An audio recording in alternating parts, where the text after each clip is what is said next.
raadiyoonii Dirree Shaggar. raadiyoonii Dirree Shaggar. raadiyoonii Dirree Shaggar.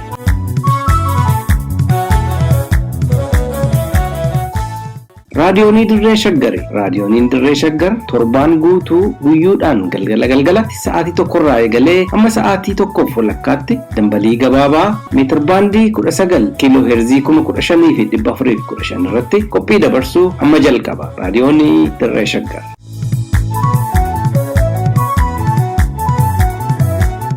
Lafa jirtanitti harka fuune kabajamtoota dhaggeeffattoota raadiyoonii Dirree Shaggar. Tamsaasa keenya idilee daqiiqaa 30 isin waliin turruun sagantaa keenya har'a isin biraan geenyu qabanneetii dhiyaannee jirra. Jalqaba irratti oduu isin dhageechifna. Ittaasinee qophii keenya idilee isin maal jettuu seenan isin dhageechifti. Isin keessummeechuu fi oduu isin biraan ga'uudhaan kan isin waliin turummoo ani Gurmeechaa Gammachuuti. Amma karaa oduuttaan darba. Weerarri lafaa mootummaan naannoo Amaaraa karaa Karrayyuutiin gaggeessaa jiru yaaddessaa akka ta'e dubbatame. Daangaa Oromiyaa cabsanii magaalaa haaraa ijaaraa jiraachuun illee dhagahameera. Godina Harargee Bahaa aanaa Cinaasanitti hidhattoonni naannoo Sumaalee Oromoota jaarsoo humnaan qe'ee isaaniitirraa buqqisaa jiraachuun himame. Sirni biltiginnaa dargaggoota Oromoo ajjeesee gatuu itti fufe. Bomogos Damisee makkoo reebicha qaamota mootummaatiin irra gahee dandamachuu dadhabuun boqatan kanneen jedhan mata dureewwanii amma oduu bal'inaan. Godina Shawaa Bahaa karaa aanaa Fantaaleetiin mootummaan naannoo Amaaraa daangaa Oromiyaa cabsuudhaan weerara lafaa gaggeessaa jiraachuun beekame. Lafichi kan horsiisee bulaa Oromoota Karrayyuu aanaa Fantaalee yoo ta'u gosa gaamuu 7 oboo dabalatee hawaasichi qotataa fi loon tikfataa tureera. Yeroo ammaa saboota Argobbaa fi kanneen biroo Minjaar Shankooraa keessa jiraatanii lafti Oromoo weeraramaa jiraachuu dubbatu. Lafti kun lafa tiffannaati. Lafa horiin irra dheeduu gaala re'ee loon irra bobbaafataa ta'u naannoo Fantaalee Karrayyuu qofa osoo hin taane amma naannoo san kan bobbaafatu uummanni Oromoo gamuu kan jedhamu gosti warra torba dhobootillee kan achi bobbaafatanii jiru. Kanarraa ka'ee lafa kana kassaamaa jiru eenyu waan jedhuuf lafa kassaamaa jiru naannoo Amaaraati warra Minjaar Shankooraa warra jedhamtu jira. Achirraan immoo nama warra Orgobbaa jedhamu jira. Warra kanatu lafa kana beektaa baay'inaanii hidhannoo gurguddaadhaan hidhatanii hedduunaan saamaa jiru jechaadha akka waliigalaatittuu lafa immoo saamicha qofaa miti irraa qubachaa jiranii. Saamicha yeroodhaan irratti fayyadaman qofa hin ta'in qubannaa godhachaa jiru. Taappellaa irra dhaabbachaa jiru wanta baay'ee deemaa jira akka waliigalaatti naannoo sanitti. Yeroo weerarri lafaa kun gaggeeffamu qaamni mootummaa tarkaanfii barbaachisu fudhachuun weerara kana hambisuuf yaale akka hin jirre ibsuun inumaayyuu yeroo uummanni saamicha kana qolachuuf gadi ba'ee poolisoonni federaalaa fi Oromiyaa sochii uummataa ugguruun weeraricha milkeessaa akka jiran himu. Yeroo baay'ee uummanni ofirraa lolaa waan ta'eef akka aga danda'uun uummanni gaafa waasan raawwate akka uummanni moohatee toosilaa lafa isaa saniin qabanne kan jara gargaaru mootummaadhaan akka waliigalaatti. Warri Karrayyuu kun waa ofirraa achiisisee ta'u lafa sannan qubadha jee poolisiitu dhufaa poolisii federaalaatti dhufaa alaabaa biyyattii qabatee poolisii naannoo Oromiyaatti dhufaa inumaafuu lafa kattaamsaa jiru akka waliigalaatti mootummoota irra keessaa qabachuun namaadha. Uummanni waa san qolachuun dadhabu hin qolata akka waliigalaatti lafa san qolatee dagaa irraatiin kan eegi. Dhibbanuma qofaa beeladoonni 150 ta'anii uummata irraa akka saamaman ibsanii poolisoota Oromiyaas ta'e qaamni biraa qabeenya uummataa kanneen deebisiisuuf kan yaale akka hin jirre dubbatan. Ummatichi wayita saamichi akkasii irratti banamu walta'iinsan weerartoota ofirraa qolachuuf yeroo socho'utti poolisii Oromiyaatiin dhorkamuu isaatiin ammallee ormaan miidhamaa fi dhiibamaa jiraachuu ibsan. Arsiin achi jira. Karrayyuu achi jira. Warri torba dhoboo kan ta'an gamuu achi jira. Uummanni walii birmatee barumsa isaanii dhugaa ka'eeyyuu maal asii gootan jee poolisiin ni dhufa. Poolisiin amma asii duulee jettu kunuu bara haga ta'ee dhuma eegaa warra kana eegaa. Uummata kana hoo beekee beeka poolisiin naannoo Oromiyaa. Yoo waa nu godhee beeka. Hoo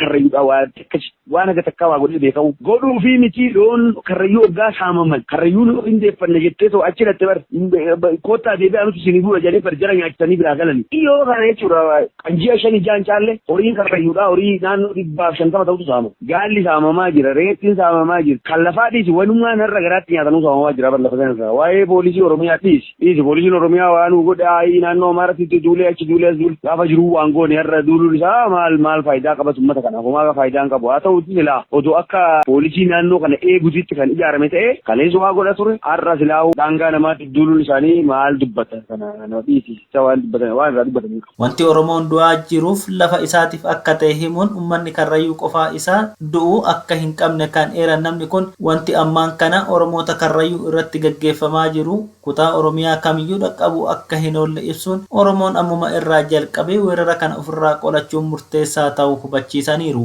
Karrayyuun maali? Karrayyuun kophaa isaa maaliif dhuma? Maali?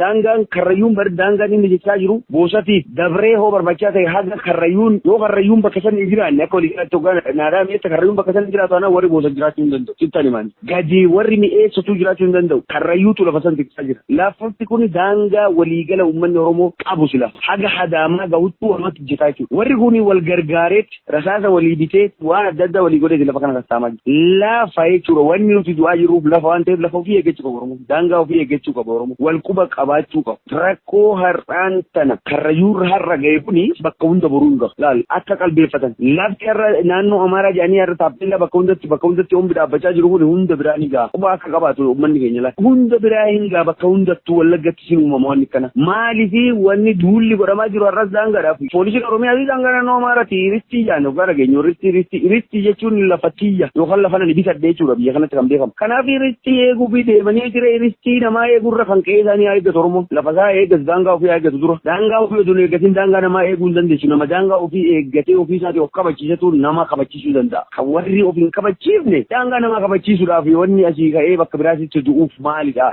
Kaabarraa maal qaba warra kaabatii hundumaa kan lafa nu saamaa jiru kan qe'ee nu saamaa jiru kan nu hongeessaa jiru. Poolisii Oromiyaas ta'ee qaamni daangaa Oromoo eeguuf hidhate kamuu nageenya uummata Oromoo fi daangaa qe'eesaatii eeguun otoo irra jiraatu saamtota daangatiif tumsuudhaan daboo dhaquun egeree gaafa daangaa isaatti dhufame dogoggora seenaa raawwachuu akka hin taaneef asuma achi itti yaadamu malchiisaa akka ta'e maddi keenya kun hubachiisaniiru. Akka isaan jedhanitti Oromoon daangaa ormaatiif jedhee lubbuu isaa wareeguu dura daangaa isaa kabachiisuu qaba. Akka waliigalaatti Oromoon poolisii Oromiyaa haa ta'u qaamni nageenya Oromoon eega jedhee too hidhate haa ta'u namni Oromoo ta'e yeroo ammaa kanaatti daangaa isaa eeggachuu qaba qe'ee isaa eeggachuu qaba qe'ee isaa dhiisee qe'ee namaatiif du'uu hin qabu wanni du'aniif maallaqa yoo ta'e yookaan qabeenya yoo ta'e qabeenyi achi naannoo daangaa irra jiru kun guddaadha namni isaan lorgatu jiru reettoo duqalatanii gaala duqalatanii gargaaranii uummata kana gargaaranii odoo fudhatanii hin kennaaf uummanni keenya birrii meeqaaf jedhanii mindaaf jedhanii too haga daangaa namaa du'an lafti sila lafuma kana lafti irraa wanni irraa waa nyaatan kanaaf uummanni Oromoo akka waliigalaatti qe'ee isaa eeggachuu qaba waan jedhuun dhaama. Oduudhuma wal qabatee mootummaan naannoo Amaaraa daangaa Oromiyaa cabsuun magaalaa haaraa ijaaraa jiraachuun dhagahame. Mootummaan naannoo Amaaraa weerara lafaa Oromiyaa irratti kallattii garaagaraan gaggeessaa jiruun daangaa Oromiyaa cabsee magaalaa haaraa ijaaraa jiraachuu odeeffannoon nu dhaqqabe ni agarsiisa. Godina Shawaa Kaabaa magaalaa Shanoo irraa tilmaaman kiiloomeetira 5 irratti magaalaa haaraa ijaarrachuuf abbootiin qabeenyaa naannoo Amaaraa baajeta guddaa ramadanii hojjetaa akka jiran eerameera. Qonnaan bultoota naannoo sanaa irraa lafa gatii olaanaan bituun warshaalee garaagaraa ijaaruuf sochiin taasifamaa jiraachullee namoonni raadiyooniin dirree shaggar dubbise himaniiru. Poolisiin humna addaa naannoo Amaaraa gandoota godina Shawaa Kaabaa naannoo Amaaraa daangessan kanneen akka Siinqee, Ittisa, Darma Musaa, Sagalee, Baasaa, Sarabii, Andoo Duwaashaa, Maaset, Odaa Kunnii fi Burqaa Ejersaa qubachaa akka jiranii fi naannawa sanatti rakkoolee nageenyaa hamaaf saaxilamuu akka malan jiraattonni sodaa qaban ibsataniiru. Namoonni yaada isaanii kennan sochiin gama Amaaratiin daangaa babal'ifachuuf adeemsifamaa jiru kun wanta waraanaaf qophaa'aa jiran fakkaata kan jedhan namni kun gama Oromiyaatiin garuu cal jedhanii ilaaluun alatti tarkaanfiin fudhatame akka hin jirre dubbataniiru. Godina Harargee Bahaa aanaa Cinaaktanitti hidhattoonni naannoo Sumaalee irraa dhufanii daangaa Oromiyaa cabsuun baatilee lamaa oliif Oromoota jaarsoo irratti haleellaa gaggeessaniin jiraattonni qe'ee fi qabeenya isaanii irraa buqqa'aa jiraachuu maddeen raadiyoonii dirree shaggaritti himan. Haleellaan hidhattoonni Sumaalee Oromoota jaarsoo irraan gahaa jiran kun waggoota baay'ee kan lakkoofsise yoo ta'u ammallee bifa haaraa itti fufuu isaa jiraatan yaada isaanii nuuf kennan tokko dubbatanii jiran. Uummata naannoo Oromiyaa Cinaaksanii fi kan naannoo Sumaalee Tulluu Guleed gidduutti haleellaan baatilee lamaan darbaniif godhamaa jiru lubbuu namoota hedduu yoo galaafatu namoonni hedduun qe'ee fi qabeenya isaanii irraa buqqa'aa jiraachuutu dubbatame. ummanni keenya saamamanii jiranii damanii jiranii meeshaa keenya saamamanii jettiifataa keenya saamamtee jirti waa takka rakkoo keessa jirra rakkoo suni namudate namni nu durbatu hin jiru namni nu laalu hin jiru nuti rakkoo suni keessa jira ummanni keenya miidhamaa jiranii ijoollee teenya deengeda bukaanii mahabara biraa dhaqanii roobni amma sa'a kana hamlee keessa jirna sa'a kana roobni itti roobu jira waan nyaatanii jiru bishaan dabanii waayuu dabanii horii saamamanii rakkoo kana keessa jirra. Hidhattoonni naannoo Somaalee bakkeewwan akka El Haram, Bakkanniisaa, Didaa Waleed, Golbeebii fi Fedha Aad irratti saamicha ajjeechaa fi reebicha raawwataa jiraachuun yoo himamu kaayyoon haleellaa fi weerara hidhattoota kanaas lafa Oromoonni jaarsoo irra qubatan guutummaatti dirqiidhaan naannoo Somaalee jalatti daangessuu akka ta'e jiraatan aanichaa kun eeraniiru. Nuti adaamii ollaa agabsaa taaneerra ganamaa fi galgala ibiddi waraanaa nurratti boba'aa jira kan jedhan namni kun babal'ifannaa daangaa hidhattoota naannoo Somaaleetiin cinaaksan irratti godhamaa jiru kana uummanni Oromoo kallattii hundaan nuuf birmatee yoo nurraa hin qolanne hidhattoonni kun fagaatanii deemuu akka danda'an dubbatan. Uummanni Oromoodhaa bakka jirtutti jaarsoon Oromoodhaa nu dirmachuu qaban. Lola nu rabbaname kana nu gargaaranii nu hojii gartee lola kana xumuruu qaban jechuudha. Kara gartee meeshaan taatu harkaan taatu afaanin taatu siyaasaan taatu kara hundaanuu cina dhaabbachuu qabdi Oromoon. Maaliif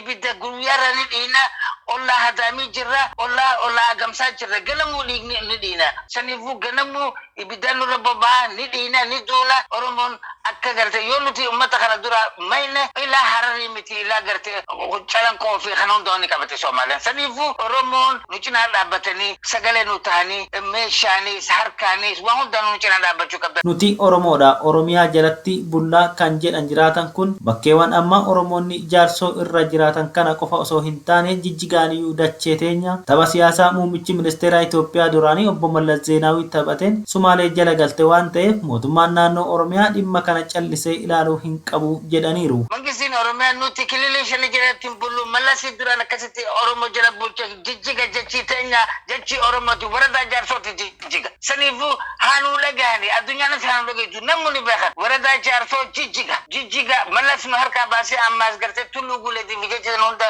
hara Somaalee galchuu hin takabballu tane tuma dhumna malee kana haanuu dhagaisu nuti Oromoo jala buluu feena akkanatti hima.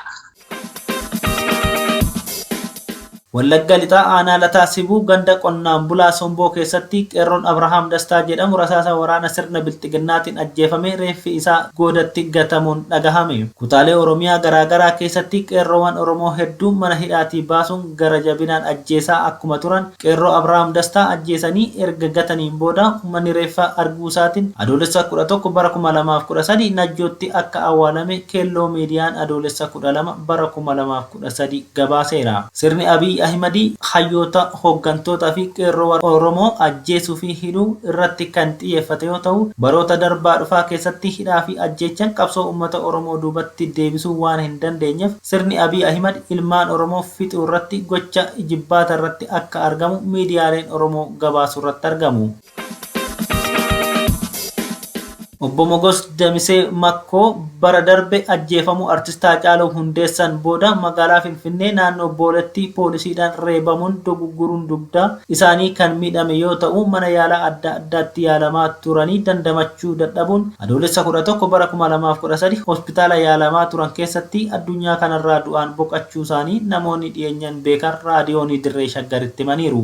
Ajjeefamuu artistii Haacaaluu Hundeessaatiin walqabatee bara 2012 magaalaa Finfinnee naannoo Booletti reebicha waraanni mootummaa irratti raawwateen balaa hamaadhaaf saaxilamee dogoggoruun dugdaa isaa miidhame sanumaan hospitaalatti deddeebi'ee osoo yaalamaa jiru adoolessa 11 bara 2013 hospitaala Finfinnee lubbuu isaa addunyaa kanarraa du'aan boqoteera. Obbo Mogos Damisee Makkoo magaalaa Burraayyuu keessatti dhalatanii kan guddatan yoo ta'u hawaasa keessatti nama kabajamaa fi jaalala guddaa qaban turan. Maddi keenya kun akka jedhanitti qabsoo uummanni Oromoo baroota darban gaggeessaa ture keessatti nama qooda olaanaa qabanii fi keessumaa dhaabbanni amantii waaqeffannaa sadarkaa har'a irra ga'eef qonni obbo Mogos olaanaa ta'uu dubbatu. Mogos magaalaa Burraayyuutti dhalatee guddatee nama sabboonaa nama hawaasa keessatti jaalala qabu nama Oromoo jaalatu nama Oromoodhaaf jiraatudha jechuun ni danda'ama.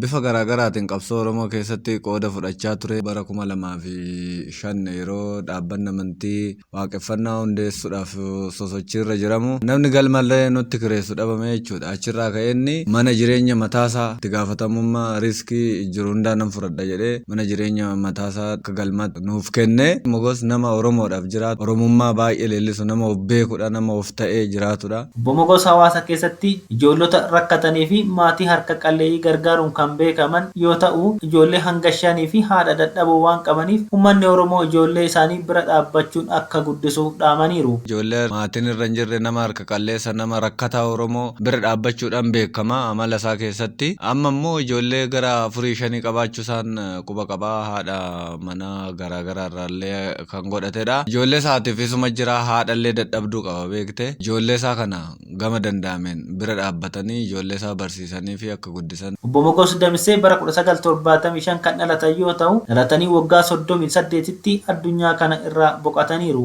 Maatii fi firoottan isaaniif jajjabina hawaa ekeraan isaanii haa boqottu jenna.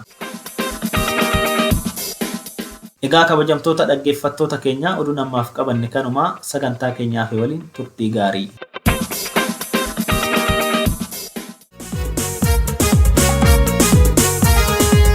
Isin maal jettu?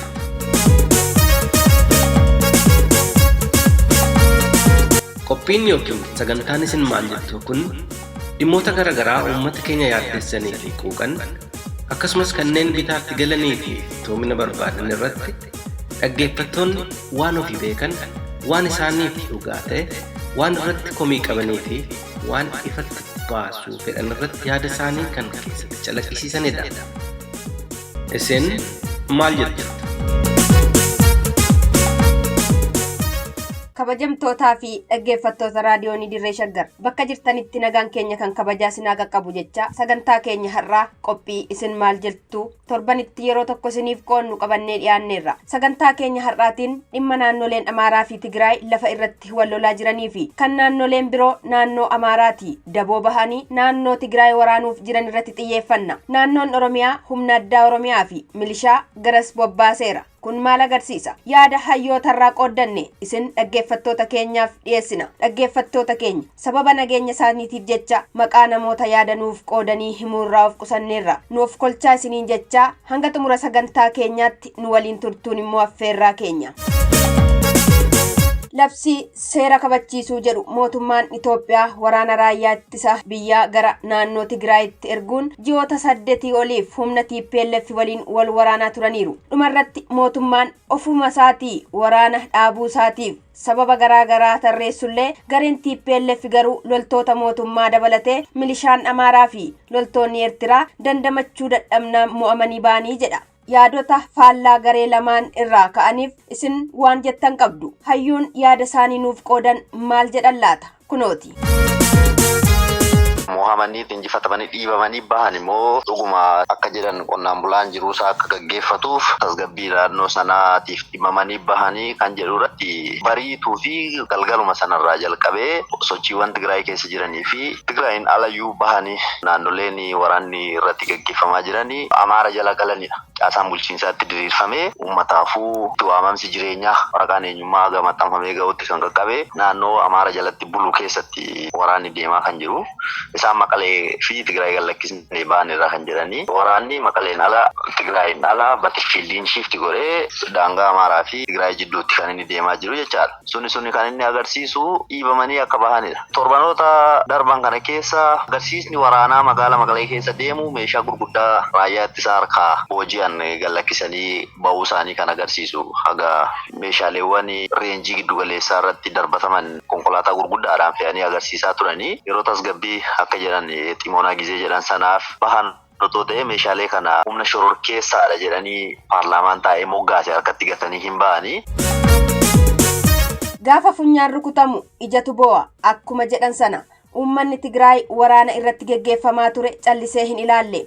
Haala dhokataa keessa ta'een loltoota isaa ukee dagalee ta'uudhaan diina mirga isaa sarbaa ture cinqaa ture. Kanumaanis waraanni mootummaa injifachuu waan hin dandeenyeef mo'amee ba'e. Akka hayyuun kun jedhanitti bifa haaraan of ijaaree deebi'ee loluuf waan ba'es ni fakkaata. Strategic retreat illee fakkaata. Eeffa tarsiimaa jechaan achi keessatti dandamachuu waan dadhabaniif afaan isaanii iyyuu wal'aa waan ta'eef hooggantoonni raayyaa ittisaas muummichi ministeeraas ibsa miidiyaalee kennaniin wayyaanee caalaa uummatatu duubaan waraanaa ture. Qawween ala meeshaalee akka ablee qottoo mancaa kanaan uummanni nu eegaa jedhee edda nu affeeree booda duubaan immoo nu waraanee konspiraansii hojjetee fidee kabbabsiisee nu rukutaa ture. Waan jedhu kanallee kaasaa turanii kanarraa ka'anii istiraatejik riitiriitii illee fakkaata. Siltaawii kan jedhan bahanii humna isaanii gurmeessanii wayyaanee duwwaa otoo hin taane siiviliidhuma wayyaanee wajjiniin ta'ee isaan irratti tarkaanfii fudhataa ture sanallee walitti qabanii rukuchuudha waan duubatti deebi'anii of ijaaraa jiran fakkaata. Labsiin waraana naannoon Amaaraa labse inni faallaa heera biyyattii milishoota humna addaa naannolee hirmaachisee Tigraayitti duuluuf humna garasumatti gurmeeffachaa jiru. Kun kan inni mirkaneessu yoo jiraate wal waraansaa fi jibba hundee gadi fageeffatu lammiilee keessatti uumuudha. Ijaarsa raayyaa ittisa biyyaatiin alatti waan faallaa heera biyyaa konstitushinaal waan ta'e milishaa naannolee humna addaa naannolee poolisii naannolee gara sanatti lakkoofsa guddaadhaan mobilaayiz gochaa jiraachuu isaaniitu mul'ata. Dargaggeessa haaraa filanii gara sanatti akka deemee waraanuuf leenjisaa akka jirantu mul'ata.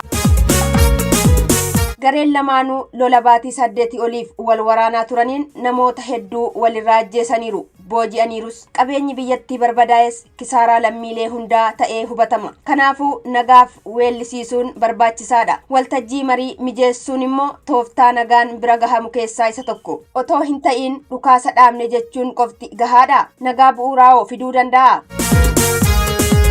Mariittis deemuudhaaf gumaas wal gaafachuudhaaf badii qaqqabellee lakkaawwattee too beenyaa irraa fudhachuudhaa fi dursa waraanni dhaabachuun loojikaalii sirruma ture. Garuu akka amma jiru kanatti miti waraanni kan dhaabatu sila otoo ta'e. Tokkoffaa waraanichi galma jalqabameef qaqqabeera.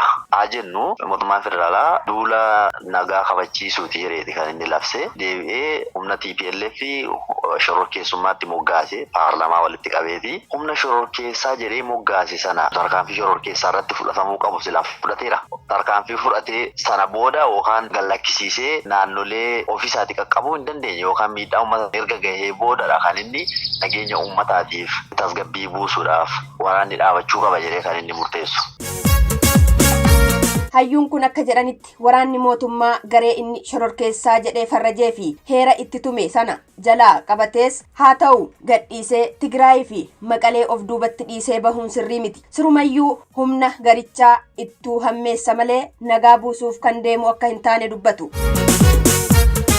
Magaalaa guddoo biyyaa magaalaa guddoo kaaba Itoophiyaa Baardaarii oli guddinni magaalota naannoo Tigraay jiranii infraastiraakchariidhaanis kwaalitii bareedaanis maalumaanu magaalota gurguddoo sana garee shororkeessaadha jedhee gallakkisee bahee harkatti gallakkisee bahuunsaa nageenya buusuudhaaf galma barbaadamee waraanichi jalqabe sana rukuchuudha hin dandeessisu abadan hin dandeessisu. Sirumayyuu maal jedhu waraabessi madaa'ee leencarraallee hin goruu jedhamaafne shororkeessaadha jettee moggaastee madeessitee fiistee bahuun tarkaanfiin shororkeessummaa inni fudhatu daran akka hammaatu taasisa. Sanallee yoo ta'e dhaadannoon isaanii amma Finfinneetti deemnee taga Asmaraatti deemnee diinota keenya akka isaan lammata ol jedhaniin waraannitti waraanna. Akkaataan itti waraanni sun dhaabbatee nageenya buusatoo hin taane ittuu waraanni akka hammaatu qe'ee waraanaa akka ta'u taasisa. Yaada isaanii kan nuuf qoodan namni biraa immoo waraanni wal dhabdee lafaa yookaan daangaa naannoo Amaaraa fi naannoo Tigraay gidduutti bifa haaraan dho'e akkaataa heera biyyattiin furama malee lolichi lola biyyaalessaa fakkeessuun gidduu seentummaan naannolee sirrii akka hin taane dubbatu. Mootummaa naannolee Amaaraa fi naannoo Tigraay gidduutti adeemsifamaa jiru waraana biyyoolessaa ta'uu hin danda'u. Ulaagaa itti waraana biyyoolessaa ta'ee humna biyyoolessaa akkasumas uummattoota biyya kanaa hirmaachisuu danda'u takkaallee hin qabaatu. Kan walitti bu'e naannoleen lamaanii naannoleen lamaan yoo walitti bu'an mootummaan naannoo tokko kophaatti baasee waraana biyyoolessaa taasisee waraana federaalaa yookiis immoo uummata biyyaa daboo kadhachuudhaaf haal dureen hin jiru akka heera mootummaattis immoo kuni heera miti. Yoo danda'ame waraanni sun waraana humna isaa ol yoo ta'e iyyata mootummaa federaalaatti iyyachuu danda'a. Kunis immoo mootummaan federaalaa gidduu sana seenee rakkoo wallabdee sana haala heerri biyya kanaa eeyyamuun akka furuuf affeera malee mootummaan naannoo kophaatti bahee waraana biyyoolessaati jedhee naannoo tokko irratti waraana waamuu hin danda'u, labsuus hin danda'u. Kana kan gochaa jiranii unconstitutionally akka deemaa jiran ifatti kan agarsiisudha. itti dabaluunis waldhabdeen naannolee lamaanii dhimma daangaa waan ta'eef heerri biyyattii osoo jiru gidduu seentummaan mootummaa naannoo Oromiyaas ta'e kan uummata Oromoo akka hin barbaachifne himuun yookaan itti hirmaatamus ta'e faallaa heera biyyattii waan ta'eef dogoggora seeraa fi seenaatii jedhu.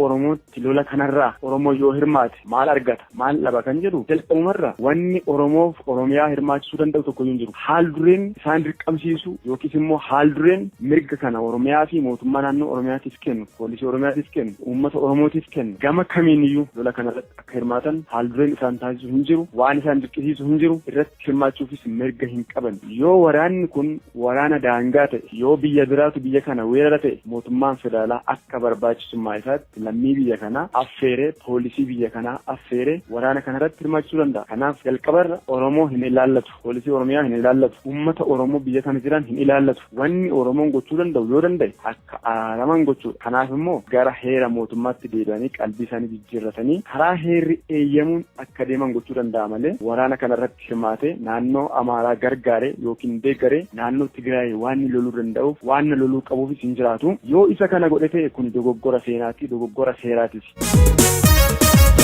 Itti fufuun waggoottan darban keessatti yeroo mootummaan naannoo Sumaalee fi Beenishaangul Gumuz Oromoo ajjeesanii fi buqqisan sana naannoleen Oromoodhaaf birmatan akka hin jirre ibsuun lola kaabaa kanarratti Oromoon yookaan hirmaatu ta'e kisaaraa malee Oromoodhaaf bu'aa inni qabu hin jiru jedhan.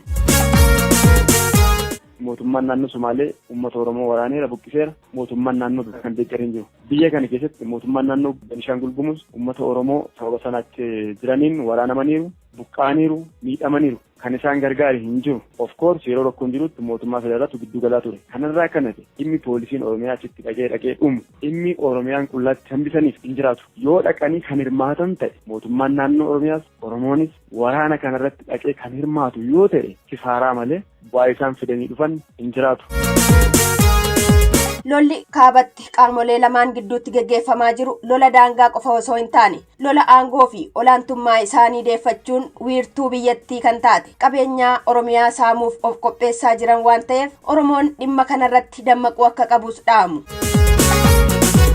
Jarri lamaan kan walolaa jiran waan isaanii qofa irratti miti. Hedduu wal mo'anii booda garamitti deemu ni jedhu gaaffii guddaadha. Lolli isaanii lola aangooti. Lolli isaanii lola riisoorsiiti. Lola qabeenyaati. Qabeenyi guddaan biyyi kun qabdu Oromiyaadha. Lamaan isaaniiyyuu karaa ittiin Oromiyaa saamuu danda'a. Karaa ittiin paaworii kontirool godhanii Oromiyaa keessa akka barbaadan socho'uu danda'an. Inni kun goolii isaanii isa jalqabaati. Lamaan isaanii keessa akka carraa ta'ee mo'ee ba'u yoo ta'e Oromiyaatiif danqaa guddaa ta'uu akka danda'u wal lamaan gaafachiisu. Gaafa deegan miti Tillessaa ta'u humni Amaaraa haa ta'u kan mo'atee dhufu dhugumatti lola jalqabaa kan jalqaban uummata Oromoo faana Oromiyaa irratti waraana labsu. Kan isaan labsan akkuma durbaran saamicha qabeenyaa fi jechuudha. Kanaaf akka Oromootti yeroon kun Oromoon wal ijaaruu qabudha. Yerootti Oromoon quba wal qabaachuu qabudha.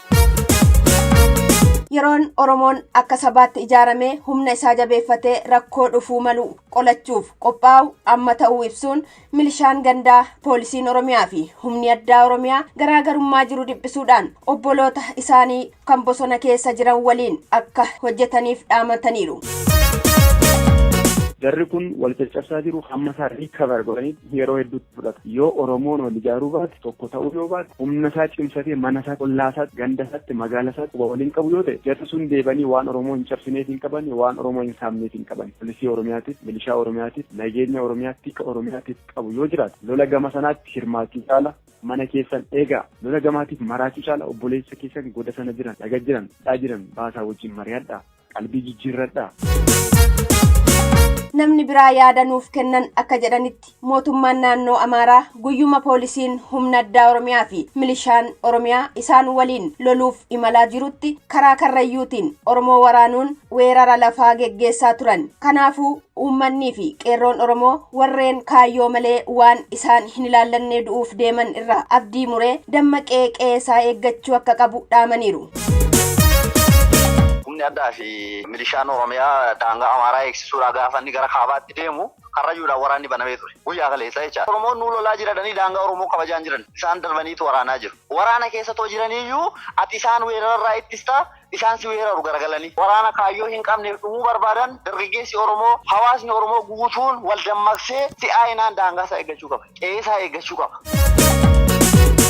kabajamtootaa fi dhaggeeffattoota raadiyoonii dirree shaggar sagantaan keenya har'aa kanumaan goolabna. Torban dhufu sagantaa biraan hanga walitti deebinutti nagaan turaa. Qopheessaan qophii kanaa Wabii Waaqooti. Qophii kana dhiyeessuun kan sinfaana ture an Seenaa Beekumaati. Nagaatti. Egaa dhaggeeffattoota keenya oduu dabalatee sagantaa keenya har'aatiin akka bohaartanii fi hubannoo sakkarraa qooddattan ni abdanna. Sagantaa isin maal jettuu torbaan dhufu sa'aatii wal fakkaatu irratti isiniif dhiyeessinu irratti akka dhiyaattaniif asuma isin affeeraa. Tamsaasa raadiyoonii dirree shaggar boruu galgala sa'aatii wal fakkaatu irratti isiniif darbuun walitti deebina. Turtii gaarii qabaadhaa.